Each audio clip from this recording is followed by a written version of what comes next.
Ayan, yung finished product. Nilagyan ko ng dressing niya para masarap. Hinati ko na yung itlog. Ayan. Diba maganda? Sarap siya niyan.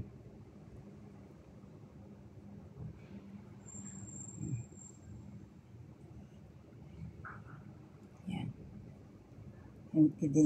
Naglagay na lang din ako ng dressing para mas magandang ang lasa. Pero yung walang dressing, natural lang din siya. Diba? Napakasarap nito. Healthy na food. Morning. Kaya nag-heavy ako ng ganito na breakfast. Mas tanghalian din ako hindi na ako kakain kasi ako lang mag-isa dito.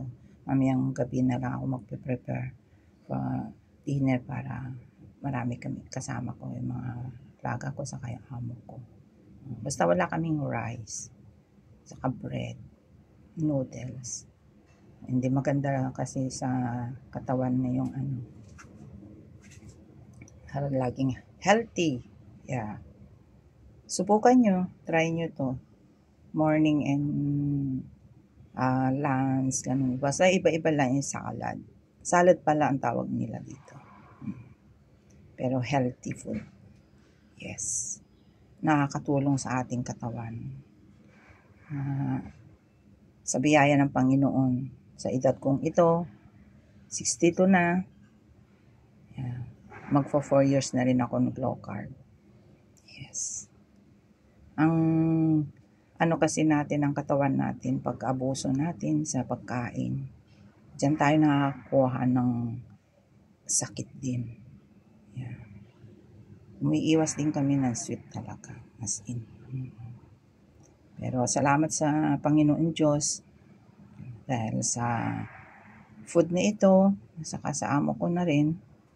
Salamat din sa kanila kasi sila din ang gumagastos kasi mas malaki ang gastos ng ingredients ng mga salad. Yun nga lang, hindi ka na nagpa-fry din ako ng mga vegetable kasi need din namin yung oil.